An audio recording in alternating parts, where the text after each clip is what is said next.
Hello all, welcome to P S C mentor. നമ്മുടെ LDC പരീക്ഷയില് തിരുവനന്തപുരം ജില്ലയുടെ LDC പരീക്ഷ കഴിഞ്ഞു.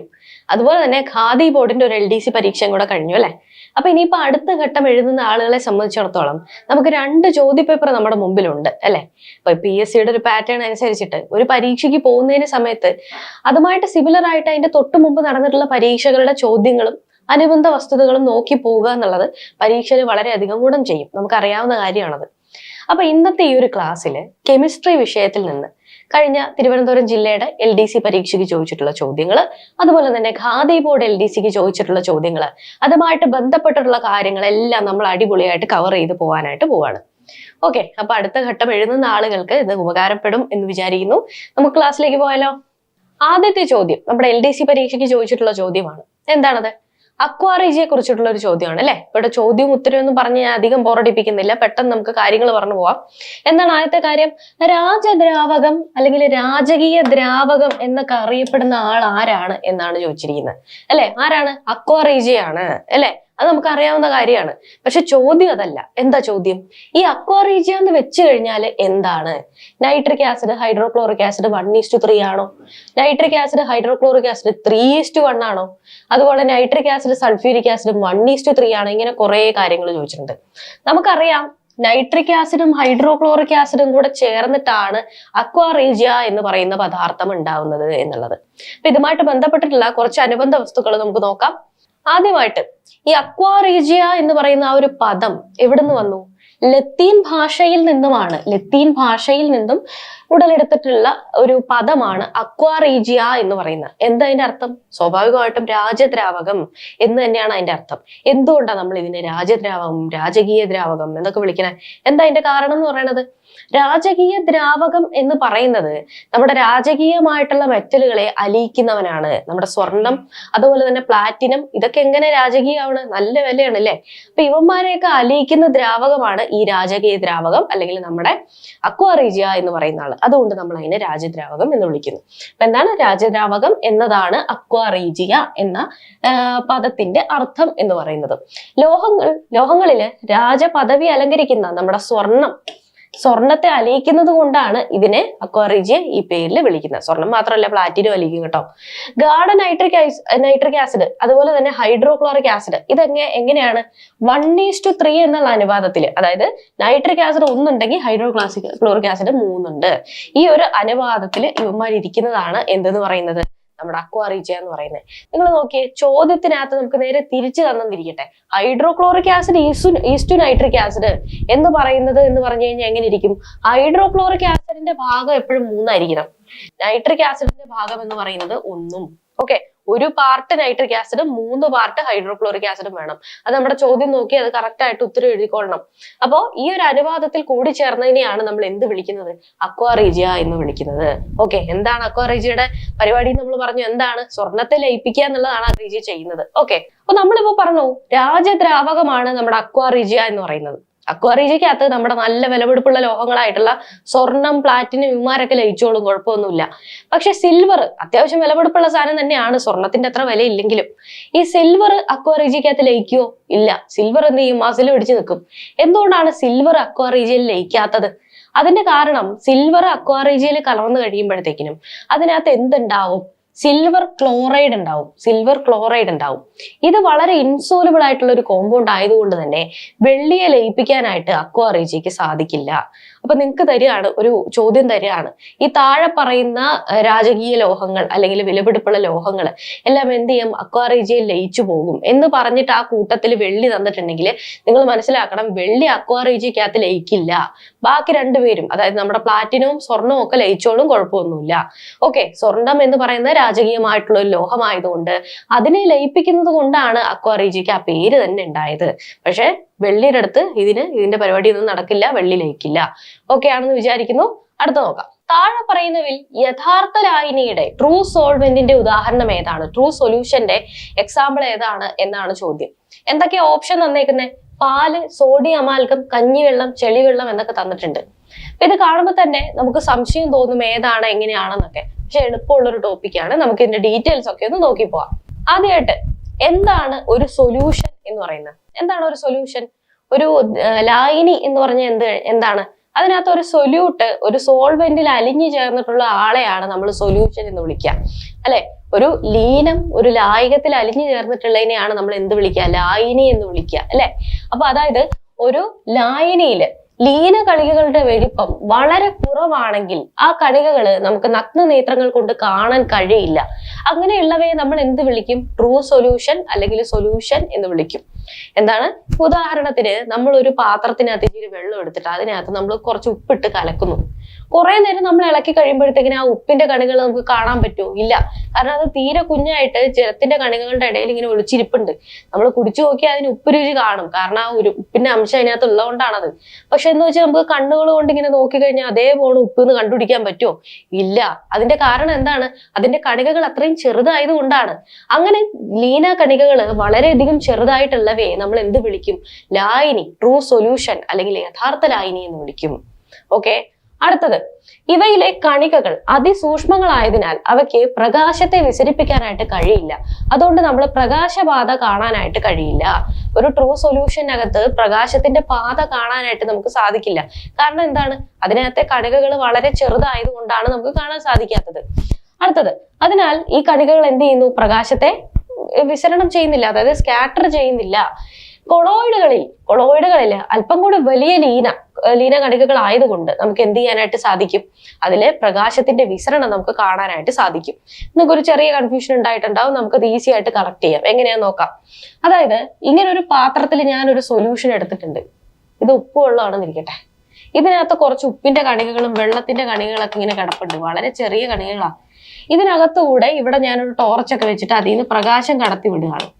ഈ പ്രകാശം അങ്ങോട്ട് ചെല്ലുമ്പോഴത്തേക്കിനും ഉപ്പിന്റെ കണികകൾ വളരെ ചെറുതായതുകൊണ്ട് തന്നെ ഈ പ്രകാശത്തിന്റെ അതിൽ തട്ടി പ്രതിഫലിക്കാനായിട്ട് സാധിക്കുമോ? ഇല്ല, കാരണം അത് ഭയങ്കര ചെറുതാ. അതേസമയം ഒരു കൊളോയിഡിനെ ഞാനിവിടെ വെക്കുകയാണ്. എന്താണ് കൊളോയിഡ് എന്ന് പറഞ്ഞു കഴിഞ്ഞാല്? ഉദാഹരണത്തിന് കഞ്ഞിവെള്ളം. ഇപ്പോ സൊല്യൂഷൻ, സസ്പെൻഷൻ, കൊളോയിഡ് എന്നിങ്ങനെ 3 ഐറ്റങ്ങളാണ് ഉള്ളത്. ഒരു സസ്പെൻഷൻ എന്ന് പറഞ്ഞു കഴിഞ്ഞാല് നമ്മൾ ആദ്യം അതിനകത്ത് കലക്കുമ്പോഴേക്കും അതിനകത്ത് കലങ്ങി നമുക്ക് തോന്നും. പക്ഷെ കുറച്ച് കഴിയുമ്പോൾ കലങ്ങിയില്ല എന്ന് നമുക്ക് മനസ്സിലാവും. കാരണം കുറച്ചു നേരം കഴിയുമ്പോഴത്തേക്ക് അതിനകത്ത് ലീന കണികകളൊക്കെ എന്ത് ചെയ്യും? താഴെ വന്ന് അടിഞ്ഞു നിൽക്കും. അതിനെ സെപ്പറേറ്റ് ചെയ്യാനായിട്ട് വളരെ എളുപ്പമാണ്, മണലൊക്കെ വെള്ളത്തിൽ കലക്കി ഉണ്ടാവുന്ന പോലെ. അപ്പൊ അങ്ങനെയുള്ളത് എന്താണ്? സസ്പെൻഷനുകളാണ്. ഓക്കെ. അതിലെ കണികകൾ വളരെ വലുതായിരിക്കും, നമുക്ക് അതിനെ കണ്ണുകൊണ്ട് കാണാൻ പറ്റും സസ്പെൻഷനുള്ളത്. അതേസമയം സൊല്യൂഷനിലെ വളരെയധികം അവർ കലർന്നിരിക്കും, നമുക്ക് കാണാനായിട്ട് സാധിക്കില്ല. ഇത് രണ്ടും അല്ലാത്ത ആളാണ് കൊളോയിഡ് എന്ന് പറയുന്നത്. കൊളോയിഡ് എന്താ ചെയ്യുക? നമ്മുടെ കഞ്ഞിവെള്ളമൊക്കെ പോലെ അടിഞ്ഞു ഒഴിഞ്ഞോ എന്ന് ചോദിച്ചാൽ ഇല്ല, പാർഷ്യലി സെറ്റിൽ ഡൗൺ ചെയ്യും. അങ്ങനെയുള്ള ആളുകളാണ് കൊളോയിഡുകൾ എന്ന് പറയുന്നത്. അപ്പോൾ ഒരു സൊല്യൂഷനകത്തെ കണികകൾ വളരെ ചെറുതാണെങ്കിൽ സസ്പെൻഷനകത്തെ കണികകൾ വളരെയധികം വലുതാണെങ്കിൽ അതിന്റെ രണ്ടിന്റെയും ഇടയിൽ നിൽക്കുന്ന ഒരു മീഡിയം വലിപ്പമുള്ള കണികകളാണ് കൊളോയിഡുകളിൽ ഉണ്ടാവുക. അപ്പൊ ഇവിടെ പ്രകാശപാതയെ പ്രതിഫലിപ്പിക്കാനുള്ള ശക്തി നമ്മുടെ ട്രൂ സൊല്യൂഷൻ ഇല്ലായിരുന്നു എങ്കിൽ ഇതിനകത്തേക്ക് പ്രകാശം കടത്തി വിട്ടു കഴിഞ്ഞാൽ കൊളോയിഡിന് എന്ത് ചെയ്യാൻ പറ്റും?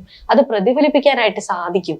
അതേപോലെ തന്നെ സസ്പെൻഷനും എന്ത് ചെയ്യും? ഒരു പ്രകാശപാത നമുക്ക് കാണാനായിട്ട് സാധിക്കും. ഉദാഹരണം, ചാറ്റൽ മഴയുള്ള അന്തരീക്ഷം എന്ന് പറയുന്നത് ഒരു സസ്പെൻഷനാണ്. അതിനകത്തെ ചാറ്റൽ മഴയുടെ കണികകൾ നിങ്ങൾക്ക് കാണാൻ പറ്റൂലേ? കാണാൻ പറ്റും. അതിനകത്തോട് ബൈക്ക് ഓടിച്ചു പോവുകയാണെന്നിരിക്കട്ടെ, അതിന്റെ ഹെഡ്ലൈറ്റിന്റെ വെട്ടം നിങ്ങൾക്ക് കാണാൻ പറ്റില്ലേ? കാണാൻ പറ്റും. കാരണം പ്രകാശം കടന്നു പോകും, പ്രകാശപാത കാണാനായിട്ട് സാധിക്കും. അങ്ങനെയുള്ളതിനെയാണ് സസ്പെൻഷൻ എന്ന് വിളിക്കുന്നത്. സൊല്യൂഷനകത്ത് അത് സാധിക്കില്ല. ഓക്കെ. അപ്പോ ഒരു സസ്പെൻഷനകത്തെ കണികകൾ നമ്മൾ കുറച്ചു നേരം അവിടത്തേക്കിന് വെച്ച് കഴിഞ്ഞാൽ ഗുരുത്വാകർഷണത്തിന്റെ ഫലമായിട്ട് സസ്പെൻഷനകത്തെ കണികകളൊക്കെ എന്ത് ചെയ്യും? ഒരു ഭാഗത്തേക്ക് അടിഞ്ഞടിഞ്ഞ് അവിടെ സെറ്റിൽ ഡൗൺ ആകും. ഓക്കെ. പക്ഷെ കൊളോയിഡിനകത്ത് പൂർണ്ണമായിട്ട് സെറ്റിൽ ആവില്ല. അതുപോലെ തന്നെ ഒരു ട്രൂ സൊല്യൂഷനകത്തും എന്താവില്ല? സെറ്റിൽ ആവില്ല എന്ന് മനസ്സിലാക്കണം. ഇനി സസ്പെൻഷനുകളിൽ നഗ്നനേത്രങ്ങൾ കൊണ്ട് നമുക്ക് അതിനകത്തുള്ള കണികകളെ കാണാനായിട്ട് സാധിക്കും. അവയിൽ പതിക്കുന്ന പ്രകാശം ഒട്ടൊക്കെ പ്രതിഫലിപ്പിക്കുകയാണ് ചെയ്യുന്നത്, അല്ലെ? പ്രകാശ നേരെ റിഫ്ലക്ട് ചെയ്ത് വരികയാണ് ചെയ്യുന്നത്. ഓക്കെ. ഇനി ഒരു കൊളോയിഡിനകത്തേക്ക് പ്രകാശം പതിപ്പിക്കുകയാണ് എന്നിരിക്കട്ടെ, എന്തായിരിക്കും സംഭവിക്കുക? ഞാൻ നേരത്തെ പറഞ്ഞു, സസ്പെൻഷനകത്തുള്ള കണികകളെക്കാട്ടിൽ ഇച്ചിരി ചെറുതാണ്, എന്നാൽ ട്രൂ സൊല്യൂഷനകത്തുള്ള കണികകളെക്കാട്ടിൽ വലുതുമാണ് നമ്മുടെ കൊളോയിഡിനകത്തിരിക്കുന്നത്. അങ്ങനെയുള്ള ഒരു സാഹചര്യത്തില് കൊളോയിഡിനകത്തെ കണികകളിൽ തട്ടി പ്രകാശത്തിന്റെ ആ ഒരു തരംഗ ദൈർഘ്യം എന്ന് പറയുന്നത് അതുമായിട്ട് മാച്ച് ആണെങ്കിൽ എന്ത് സംഭവിക്കും? ഈ പ്രകാശപാതയ്ക്ക് വിസരണം സംഭവിക്കും. അങ്ങനെ ഉണ്ടാവുന്ന ഒരു അവസ്ഥയാണ് ടിൻഡൽ എഫക്റ്റ് എന്ന് വിളിക്കുന്നത്. മൂടൽ മഞ്ഞുള്ള അന്തരീക്ഷം എന്ന് പറയുന്നത് ഒരു കൊളോയിഡാണ്, കൊളോയിഡിന്റെ ഫോമിൽ ഇരിക്കുന്ന ആളാണ്. ഇതിനകത്തേക്ക് നമ്മൾ പ്രകാശം പതിപ്പിച്ചു കഴിയുമ്പോഴത്തേക്കിന് ഉണ്ടാവുന്ന അവസ്ഥയാണ് ഈ പറയുന്ന ഭംഗിയുള്ള ഒരു സംഭവം എന്ന് പറയുന്നത്. ഓക്കെ, ഇതിനെയാണ് എന്ത് വിളിക്കുന്നത്? ടിൻഡൽ പ്രഭാവം എന്ന് വിളിക്കുന്നത്. അപ്പൊ നിങ്ങളോട് ചോദിക്കുകയാണ്, ടിൻഡൽ പ്രഭാവം എന്ന് പറയുന്നത് താഴെ പറയുന്നതിൽ ആരാണ് കാണിക്കുന്നത്? ട്രൂ സൊല്യൂഷൻ തന്നു, സസ്പെൻഷൻ തന്നു, കൊളോയിഡ് തന്നു. ആരാ കാണിക്കുന്നത്? കൊളോയിഡ് ആണ് ടിൻഡൽ പ്രഭാവം കാണിക്കുന്നത്. ഓക്കെ, ഇനി നമുക്ക് ഈ ചോദ്യത്തിലേക്ക് ഒന്ന് തിരിച്ചു വരാം. എന്താണ് ഈ ചോദ്യത്തിൽ പറഞ്ഞേക്കുന്നത്? യഥാർത്ഥ ലായനി ഏതാണ് എന്നാണ് ചോദിച്ചിരിക്കുന്നത്. പാൽ എന്ന് പറയുന്നത് എന്താണ്? പാൽ ഒരു കൊളോയിഡ് ആണ്. അതുപോലെ മനുഷ്യരക്തം, നമ്മുടെ രക്തം എന്ന് പറയുന്നത് ഒരു കൊളോയിഡ് ആണ് കേട്ടോ. അതുപോലെ തന്നെ കഞ്ഞിവെള്ളം ഞാൻ ഓൾറെഡി എക്സാമ്പിൾ ആയിട്ട് പറഞ്ഞു കഴിഞ്ഞു. കഞ്ഞിവെള്ളം എന്ന് പറയുന്നത് ഒരു കൊളോയിഡ് ആണ്. കൊളോയിഡിനെ പറ്റിയിട്ടുള്ള പല പ്രോപ്പർട്ടികളും കണ്ടുപിടിക്കണമെങ്കിൽ കഞ്ഞിവെള്ളം നമ്മൾ മനസ്സിൽ ഓർത്താൽ മതി, അതിന്റെ ആ ഒരു കണികകളുടെ വലിപ്പവും കാര്യങ്ങളൊക്കെ. അതുപോലെ തന്നെ ചെളിവെള്ളം എന്ന് പറയുന്നത് എങ്ങനെയാണ്? നല്ലപോലെ ചെളിഞ്ഞിരിക്കുന്നുണ്ട് എന്നുണ്ടെങ്കിൽ അത് എന്തായിരിക്കും? കൊളോയിഡ് തന്നെ ആയിരിക്കും. ഇനി അതേസമയം വലിയ മണൽത്തരികളാണ് നമ്മൾ വെള്ളത്തിലിട്ട് കലക്കിയിട്ടുള്ളെങ്കിൽ അത് മൊത്തമായിട്ട് സെറ്റിൽ ഡൗൺ ചെയ്യും. അപ്പൊ അതെന്തായിരിക്കും? ഒരു സസ്പെൻഷനും ആയിരിക്കും. ഓക്കെ, ഇനി ഈ കൂട്ടത്തില് സോഡിയം അമാൽഗം എന്ന് പറയുന്ന സാധനം എന്ന് പറയുമ്പോഴത്തേക്കിന് എന്താണ്? നമ്മൾ ആലോചിക്കുമ്പോഴത്തേക്കിന് സോളിഡ് ആയിട്ടാണ് നമുക്ക് തോന്നുക അല്ലെ.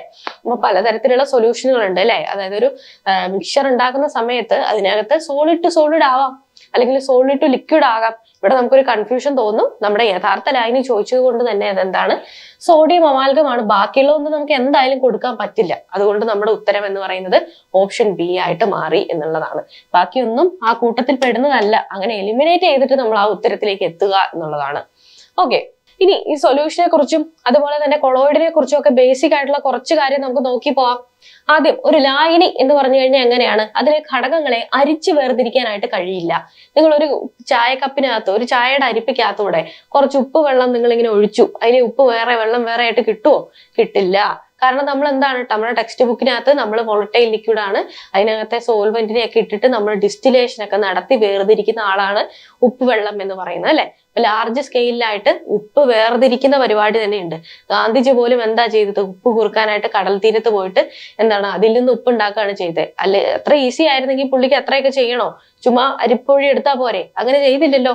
കാരണം എന്താണ്? അതൊരു യഥാർത്ഥ ലായനിയാണ്. കാരണം എന്താണ്? അതിനകത്തെ കണികകൾ വളരെ ചെറുതാണ്. അതിനെ നമുക്ക് അരിച്ച് വേർതിരിക്കാനായിട്ട് സാധിക്കില്ല.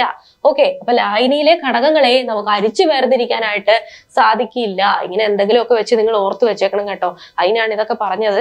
ഓക്കെ, അടുത്തത്, പ്രകാശത്തിന്റെ പാത എന്ന് പറയുന്നത് ദൃശ്യമല്ല. ഞാൻ ഓൾറെഡി പറഞ്ഞു അല്ലെ, പ്രകാശത്തിന്റെ പാത അതിനകത്തോട്ട് ദൃശ്യമല്ല. കണികകൾ ചെറുതായത് തന്നെയാണ് കാരണം. അതുപോലെ പദാർത്ഥം അതിനകത്ത് അടിയോ ഇല്ല. നമ്മൾ കുറച്ചു നേരം ഉപ്പുള്ള ഒരിടത്ത് വെച്ചു എന്ന് വിചാരിച്ച് ഉപ്പ് ഒരിടത്ത് അടിയോ ഇല്ല. അതുകൊണ്ട് പദാർത്ഥം അതിനകത്ത് അടിയുകയില്ല. ഇനി സസ്പെൻഷൻ, ഘടകങ്ങളെ നമുക്ക് അരിച്ചു വേർതിരിക്കാനായിട്ട് സാധിക്കും. ഉദാഹരണത്തിന് ഇപ്പൊ എന്താ പറയാ, കുറച്ച് കല്ല് വെള്ളത്തിനകത്ത് എടുത്തിട്ടു എന്ന് പറയുന്നത് ഇങ്ങനെ ഇളക്കി കഴിഞ്ഞാൽ അത് കലരുന്ന പോലെ നമുക്ക് കുറച്ചു നേരം കലർന്നിരിക്കും. അതുപോലെ മണല് വെള്ളത്തിനകത്ത് ഇട്ട് കഴിഞ്ഞാൽ കുറച്ച് കഴിയുമ്പോൾ അത് സെറ്റിലാവും അല്ലെ. അങ്ങനെയുള്ളതൊക്കെയാണ് സസ്പെൻഷനുകൾ എന്ന് പറയുന്നത്. കുറച്ചു നേരം അവിടെ വെച്ച് കഴിഞ്ഞാൽ എന്ത് ചെയ്യും? അത് സെറ്റിൽ ഡൗൺ ആവും. അതുകൊണ്ട് തന്നെ നമുക്ക് അതിനെ അരിച്ചു വേർതിരിക്കാനായിട്ട് സാധിക്കും അല്ലെ. വെള്ളം വേറെ മണല് വേറെ ആയിട്ട് ഈസി ആയിട്ട് വേർതിരിക്കാൻ സാധിക്കും. ചെളിയാണെങ്കിൽ പറ്റില്ല, ചെളി വെള്ളമായി പോകും. മണലാണെങ്കിൽ ഈസി ആയിട്ട് വേർതിരിക്കാനായിട്ട് സാധിക്കും. അങ്ങനെയുള്ളത് എന്താണ്? സസ്പെൻഷനുകളാണ്. അതുകൊണ്ട് ഘടകങ്ങളെ അരിച്ചു വേർതിരിക്കാനായിട്ട് കഴിയും. ഒരു ഫിൽട്ടർ പേപ്പർ വെച്ചിട്ടാണ് ചിന്തിക്കേണ്ടത് കേട്ടോ. ഫിൽട്ടർ പേപ്പർ വെച്ചിട്ട് ചെറിയ ദ്വാരങ്ങളുള്ളതാണ് ഫിൽട്ടർ പേപ്പർ. അതുവഴി ഒഴിച്ചു കഴിഞ്ഞാൽ ഈസി ആയിട്ട് നമുക്ക് വേർതിരിക്കാൻ പറ്റും സസ്പെൻഷനെ.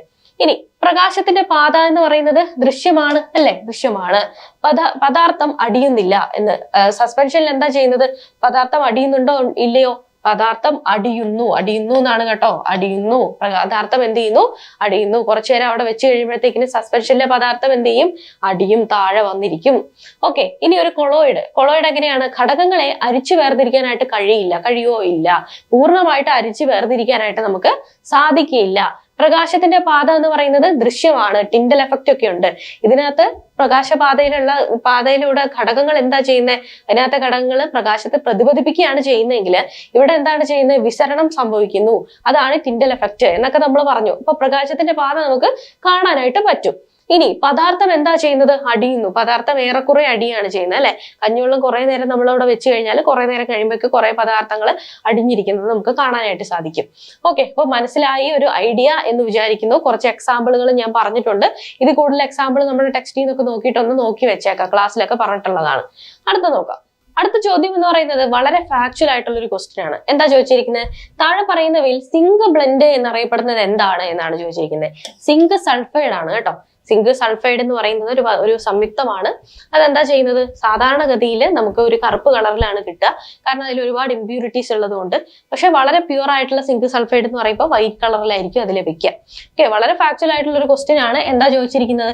സിങ്ക് ബ്ലെൻഡ് എന്നറിയപ്പെടുന്നത് എന്താണ് എന്ന് ചോദിച്ചു. എന്താണ്? സിങ്ക് സൾഫൈഡ് ആണ് സിങ്ക് ബ്ലെൻഡ് എന്നറിയപ്പെടുന്നത്. ഓക്കെ, അടുത്ത ചോദ്യം എന്താ ചോദിച്ചിരിക്കുന്നത്? നമ്മൾ എന്തൊക്കെ പഠിച്ചില്ലെങ്കിലും കൃത്യമായിട്ട് നോക്കി വെച്ചിട്ട് പോകേണ്ട ഒരു കാര്യമാണ്.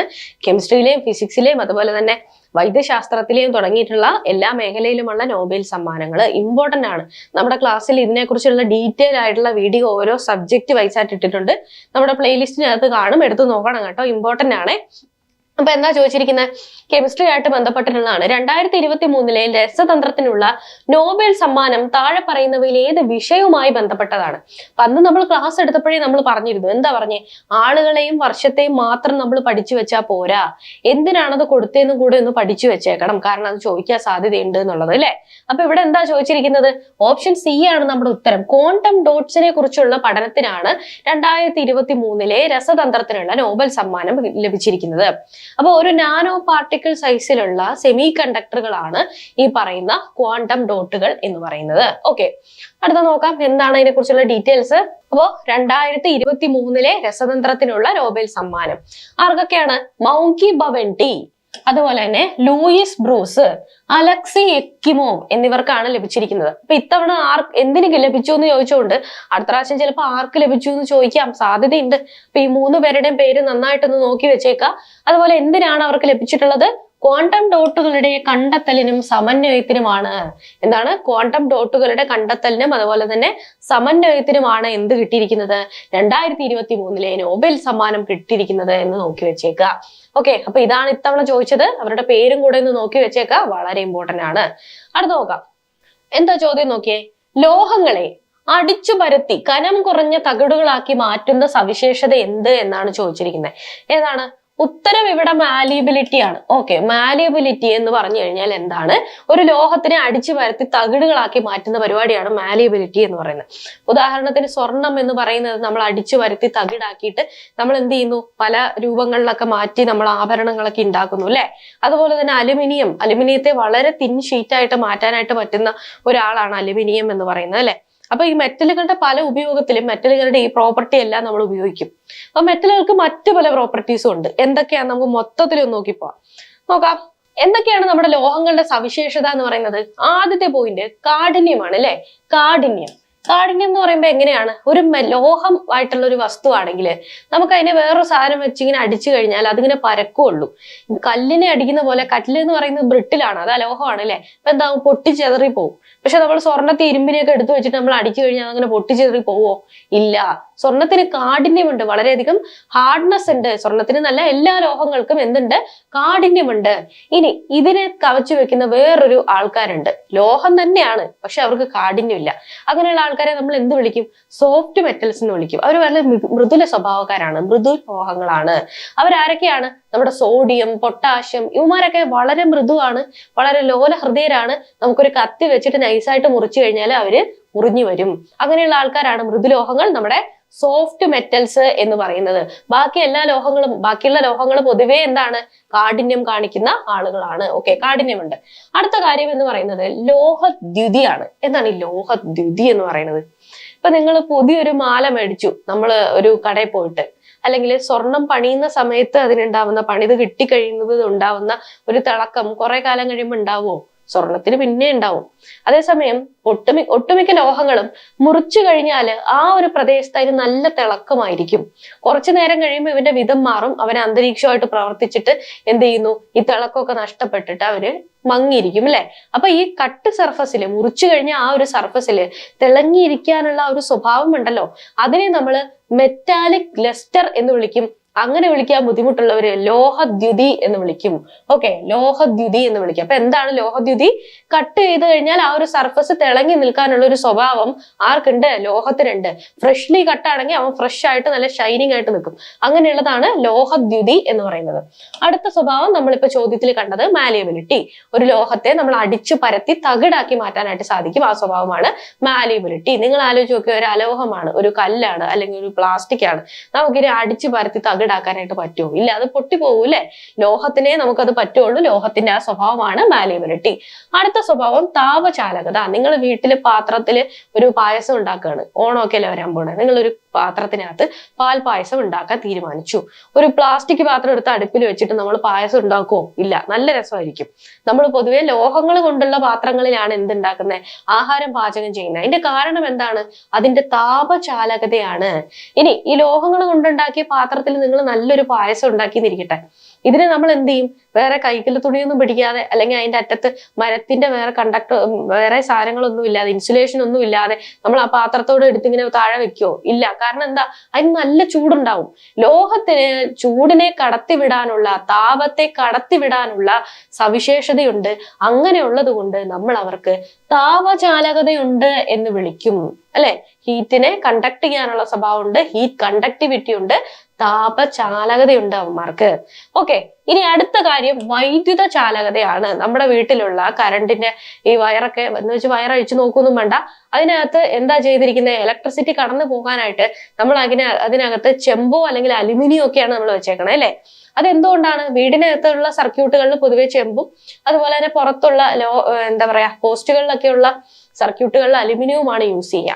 അതിന്റെ കാരണം എന്താണ്? അതിനകത്തൂടെ കറണ്ട് കടന്നു പോകും എന്നുള്ളത് കൊണ്ടാണ്. ഇനി അതേസമയം അതിൽ നിന്ന് കറണ്ട് അടിക്കാതിരിക്കാൻ നമുക്ക് പ്ലാസ്റ്റിക് കൊണ്ടൊക്കെയുള്ള ഇൻസുലേഷൻ വെച്ച് പൊതിഞ്ഞാണ് ഇട്ടേക്കുന്നത്, അല്ലെ? കാരണം അലോഹങ്ങളിലൂടെ വൈദ്യുതി കടന്നു പോവുകയില്ല, അതേസമയം ലോഹത്തിലൂടെ വൈദ്യുതി കടന്നു പോകും. ഓക്കെ, അങ്ങനെ വൈദ്യുതി കടന്നു പോകാനുള്ള കഴിവുണ്ട്. അതാണ് വൈദ്യുത ചാലകത എന്ന് പറയുന്നത്. ഇനി അടുത്ത സ്വഭാവം എന്താണ്? ഡക്റ്റിലിറ്റി. എന്താണ് ഡക്റ്റിലിറ്റി എന്ന് പറയുന്നത്? ഒരു ലോഹത്തിനെ നമുക്ക് വലിച്ചു നീട്ടി ചെറിയ നൂൽക്കമ്പികൾ പോലെ ആക്കാനായിട്ട് നമുക്ക് സാധിക്കും. ആ സ്വഭാവത്തെയാണ് ഡക്റ്റിലിറ്റി എന്ന് വിളിക്കുന്നത്. ഉദാഹരണം, നമ്മുടെ വീട്ടിലെ ഇലക്ട്രിക് ബൾബ് ഉണ്ട്. അതിനകത്ത് നമുക്കറിയാം, പഴയ ഇൻകാൻഡസെന്റ് ബൾബ് കേട്ടോ, അതിനകത്ത് നമുക്ക് നോക്കിക്കഴിഞ്ഞാൽ എന്താണ്? ചെറിയ ചുരുളുകൾ കാണാം, അല്ലെ? അത് എന്ത് ലോഹത്തിന്റെ ചുരുളാണ്? നിങ്ങൾക്ക് അറിയെങ്കിലും ഒന്ന് കമന്റ് ചെയ്ത് നോക്കിയേ. എന്താണ് അതിന്റെ ലോഹം നോക്കാം, ആർക്കൊക്കെ കിട്ടുന്നുണ്ട് നോക്കാം ഉത്തരം. അപ്പോ ഇലക്ട്രിക് ബൾബിനകത്തൊരു ലോഹം ഉണ്ട്. അവർക്ക് ഡക്റ്റിലിറ്റി എന്ന് പറയുന്ന ഒരു സ്വഭാവം ഉള്ളത് കൊണ്ടാണ് അതിനെ ചെറിയ നേർത്ത കമ്പിയായിട്ട് നമ്മൾ അതിനകത്ത് സെറ്റ് ചെയ്ത് വെച്ചേക്കുന്നത്. അപ്പൊ ലോഹങ്ങളെ നമുക്ക് വലിച്ചു നീട്ടി ചെറിയ കമ്പികളായിട്ട്, നേർത്ത കമ്പികളായിട്ട് മാറ്റാനായിട്ട് സാധിക്കും. ആ സ്വഭാവത്തെ നമ്മൾ വിളിക്കും ഡക്റ്റിലിറ്റി എന്ന് വിളിക്കും. ഇനി വേറൊരു സ്വഭാവമുണ്ട്. എന്താണത്? സൊണോറിറ്റി. നമ്മുടെ സ്കൂളിൽ പഠിക്കുന്ന സമയത്ത് അവിടെ ബെല്ല് കെട്ടി തൂക്കിയിട്ടിട്ടുണ്ടാവും. അതില് പിയൂണ് വന്നിട്ട് എന്ത് ചെയ്യും? ടൺ ടൺ ടൺ ബെല്ലടിക്കും, നമ്മൾ വീട്ടിൽ പോകും, അല്ലെ? ആ ബെല്ലടിക്കാൻ വേണ്ടിയിട്ട് അവിടെ തൂക്കിയിട്ടിരിക്കുന്ന ഒരു മരപ്പലകയാണോ? ഒരു മരപ്പലകയിലാണോ നമ്മൾ ബെല്ലടിക്കുന്നത്? അല്ല, അതൊരു ഇരുമ്പിന്റെ കഷ്ണമാണ്, അല്ലെങ്കിൽ ഒരു ലോഹത്തിന്റെ കഷ്ണമാണ്. എന്തുകൊണ്ടാണ് നമ്മൾ അങ്ങനെ ലോഹത്തിന്റെ ഒരു പീസ് അവിടെ അങ്ങനെ തൂക്കിയിട്ടേക്കണേ? അതിന്റെ കാരണം എന്താ? അല്ലെങ്കിൽ നമ്മളൊരു മണിയാണെന്നുണ്ടെങ്കിലും ആ മണി ലോഹം കൊണ്ട് ഉണ്ടാക്കിയതാണ്, അല്ലെ? അതെന്തുകൊണ്ടാണ്? കാരണം തട്ടിക്കഴിഞ്ഞാൽ, ഒരു ഹാർഡ് വസ്തു കൊണ്ട് തട്ടിക്കഴിഞ്ഞാൽ ശബ്ദമുണ്ടാക്കുക എന്നുള്ള സ്വഭാവം ആരെ കാണിക്കൂ? നമ്മുടെ ലോഹമേ കാണിക്കൂ. ആ സ്വഭാവത്തെയാണ് നമ്മൾ സൊണോറിറ്റി എന്ന് വിളിക്കുക. ഇതിനെക്കുറിച്ച് ഡീറ്റെയിൽ ആയിട്ടുള്ള ഒരു ക്ലാസ് നമ്മുടെ ചാനലിൽ എടുത്തിട്ടുണ്ട്. ലോഹങ്ങൾ എന്നുള്ളൊരു ഭാഗത്ത് നിന്ന് ഡീറ്റെയിൽ ആയിട്ടുള്ള നമ്മുടെ പഠന പത്രിക എന്ന് പറയുന്ന ഒരു സീരീസിനകത്ത് കിടപ്പുണ്ട്. കണ്ടിട്ടില്ലെങ്കിൽ എടുത്ത് കണ്ടു നോക്കുക. ലോഹങ്ങളെ കുറിച്ചുള്ള ഏകദേശം എല്ലാ ഡീറ്റെയിൽസും രസമായിട്ട് പറഞ്ഞു പോയിട്ടുണ്ട്. അപ്പൊ എന്താണ് സൊണോറിറ്റി എന്ന് പറയുന്നത്? ഹാർഡായിട്ടുള്ള ഒരു വസ്തു കൊണ്ട് തട്ടിക്കഴിഞ്ഞാല് അതിന് ശബ്ദമുണ്ടാക്കാനുള്ള ഒരു പ്രവണതയെ, ആ ഒരു സ്വഭാവത്തെ എന്ത് വിളിക്കും? സൊണോറിറ്റി എന്ന് വിളിക്കും, അല്ലെ? പണ്ട് നമ്മുടെ ചാക്കോ മാഷ് വഴക്ക് പറഞ്ഞപ്പോ ആടുതോമ സ്കൂളിൽ എന്ത് ചെയ്തു? മണി ഉണ്ടാക്കി വെച്ചു. അത് എന്തുകൊണ്ടാണ് ഉണ്ടാക്കിയത്? ഇരുമ്പ് കൊണ്ടാണ് ഉണ്ടാക്കിയത്. കാരണം എന്താണ്? ആ തകരത്തിന് അല്ലെങ്കിൽ ഇരുമ്പിന് അല്ലെങ്കിൽ ലോഹത്തിന് മാത്രമേ എന്തിനുള്ള ശക്തിയുള്ളൂ? സൊണോറിറ്റി ഉള്ളൂ, ശബ്ദം ഉണ്ടാക്കാനായിട്ട് സാധിക്കുള്ളൂ. ഓക്കെ, അടുത്ത ചോദ്യം എന്ന് പറയുന്നത് എന്താണ്? ബ്ലൂ ബേബി സിൻഡ്രോം എന്ന അവസ്ഥയ്ക്ക് കാരണമായിട്ടുള്ള ലവണം ഏത് എന്നാണ് ചോദിച്ചിരിക്കുന്നത്. ഇത് കുറച്ച് ലൈഫ് സയൻസിൽ പെടുത്താം, പിന്നെ ഒരു ലവണമായതുകൊണ്ട് ഞാൻ ഇതിനകത്ത് എടുത്തിട്ടൂന്നേ ഉള്ളൂ. എന്താണ് ഈ ഒരു ബ്ലൂ ബേബി സിൻഡ്രോം എന്ന് പറയുന്നത്? ഏത് ലവണത്തിന്റെ ആധിക്യം കൊണ്ടാണ് ഉണ്ടാവുന്നത്? നൈട്രേറ്റ് ലവണത്തിന്റെയാണ്. നൈട്രേറ്റിന്റെ ആധിക്യം കൊണ്ടാണ് ഇത് ഉണ്ടാവുന്നത്. ഓക്കെ, അപ്പൊ എന്താണ് സംഭവിക്കുന്നത് നോക്കാം നമുക്ക്. നോക്കേ, ബ്ലൂ ബേബി സിൻഡ്രോം എന്നത് രക്തത്തിലെ ഓക്സിജന്റെ അളവ് കുറയുന്നതിന്റെ ഫലമായി കുഞ്ഞുങ്ങളിൽ ചർമ്മത്തില് നീല നിറം ഉണ്ടാക്കുന്ന അവസ്ഥയാണിത്. അപ്പൊ എന്താണ് ബ്ലൂ ബേബി സിൻഡ്രോം എന്ന് പറഞ്ഞപ്പോൾ തന്നെ നമുക്ക് മനസ്സിലായി നീല നിറവുമായിട്ട് എന്തോ ബന്ധമുള്ളതാണ്. എന്താണ് രക്തത്തിലെ ഓക്സിജന്റെ അളവ് കുറഞ്ഞു. അതിന്റെ ഫലമായിട്ട് എന്ത് സംഭവിക്കും? കുട്ടികളുടെ ശരീരത്തിൽ എല്ലായിടത്തും രക്തം എത്താതെ വരും, അല്ലെങ്കിൽ രക്തം ഓക്സിജൻ കൊണ്ടെത്തിക്കാതെ വരും. ആ സമയത്ത് എന്ത് സംഭവിക്കും? ശരീരത്തിൽ അവിടെ എവിടെയൊക്കെ ആയിട്ട് നീല നിറത്തിൽ കാണപ്പെടും. ആ ഒരു അവസ്ഥയാണ് ബ്ലൂ ബേബി സിൻഡ്രോം എന്ന് വിളിക്കുന്നത്. ഓക്കെ, ധാരാളം നൈട്രേറ്റുകൾ അടങ്ങിയ ഭക്ഷണം കഴിക്കുന്ന സമയത്ത് ചുവന്ന രക്താണുക്കൾ ഓക്സിജൻ വഹിക്കാൻ സാധിക്കാതെ വരുന്ന അവസ്ഥയിലേക്ക് വരും. അപ്പോഴാണ് എന്ത് സംഭവിക്കുന്നത്? ഈ ഒരു നൈട്രജന്റെ ആധിക്യം കൊണ്ട് ബ്ലൂ ബേബി സിൻഡ്രോം ഉണ്ടാവുന്നത്. അപ്പൊ നമ്മൾ മനസ്സിലാക്കുക, രക്തത്തിന്റെ പരിപാടി എന്ന് പറഞ്ഞാൽ തന്നെ എന്താണ്? നമ്മുടെ ശരീരത്തിൽ എല്ലാ സ്ഥലത്തും ഓക്സിജൻ എത്തിച്ചു കൊടുക്കുക. അവിടെ സെല്ലുകളിൽ ഉണ്ടാക്കിയിരിക്കുന്ന ഒരു ATP ഒക്കെ ഉണ്ടാക്കുമ്പോഴത്തേക്കിന് അവിടെ മിച്ചം വരുന്ന കാർബൺ ഡൈ ഓക്സൈഡും മറ്റു കാര്യങ്ങളൊക്കെ തിരിച്ചു വഹിച്ചു കൊണ്ടുവരിക. ഈ പരിപാടിയാണ് നമ്മുടെ ബ്ലഡ് ചെയ്യുന്നത്. അതേസമയം നമ്മൾ അധികമായിട്ട് നൈട്രേറ്റ് കഴിക്കുന്ന സമയത്ത് ചുവന്ന രക്താണുക്കൾക്ക് ഓക്സിജൻ വഹിക്കാൻ സാധിക്കാതെ വരും. ചുവന്ന രക്താണുക്കൾക്കകത്തുള്ള ഹീമോഗ്ലോബിനുകളാണ് എന്ത് ചെയ്യുന്നത്? ഓക്സിജൻ വഹിക്കുന്നത്. അതുകൊണ്ട് തന്നെ നമ്മുടെ ശരീരത്തിൽ എല്ലായിടത്തും എന്ത് ചെയ്യാതെ വരും? ഈ ഓക്സിജൻ എത്തിപ്പെടാതെ വരും. അങ്ങനെ എത്തിപ്പെടാതെ വരുന്ന സ്ഥലങ്ങളിലൊക്കെ കുഞ്ഞു കുട്ടികളാണെങ്കിൽ അവരുടെ ശരീരത്തിൽ എന്ത് സംഭവിക്കും? നീല നിറത്തിൽ കാണപ്പെടും. അങ്ങനെയുള്ള അവസ്ഥയാണ് ബ്ലൂ ബേബി സിൻഡ്രോം എന്ന് പറയുന്നത്. ഓക്കെ, അപ്പൊ അധികമായാലും അമൃതും വിഷം എന്ന് പറയുന്ന പോലെ നൈട്രേറ്റ് അധികമായിട്ട് അടങ്ങിയിട്ടുള്ള ഫുഡൊന്നും കഴിക്കാതിരിക്കുക. ഓക്കെ, അപ്പൊ ഈ ഒരു ക്വസ്റ്റ്യൻ മനസ്സിലായി എന്ന് വിചാരിക്കുന്നു. ഇതുപോലെ തന്നെ ബന്ധപ്പെട്ടിട്ട് ലൈഫ് സയൻസുമായിട്ട് ബന്ധപ്പെട്ടിട്ടുള്ള ഒരു ക്ലാസ്സും ഞാൻ ചെയ്തിട്ടുണ്ട് ഇതിനു മുമ്പ്. കണ്ടിട്ടില്ലെങ്കിൽ എടുത്ത് കണ്ടു നോക്കുക കേട്ടോ. അടുത്ത നോക്കാം. അടുത്ത ചോദ്യം വാതക നിയമവുമായിട്ട് ബന്ധപ്പെട്ടിട്ടുള്ളതാണ്. എനിക്ക് ഭയങ്കര ഇഷ്ടമുള്ള ഒരു ടോപ്പിക്കാണ്. നോക്കാം. P1 V1 = P2 V2 എന്ന സമവാക്യം ഏത് വാതക നിയമത്തെ സൂചിപ്പിക്കുന്നതാണ്? നമ്മുടെ ഖാദി ബോർഡ് LDCക്ക് ചോദിച്ച ചോദ്യമാണ്.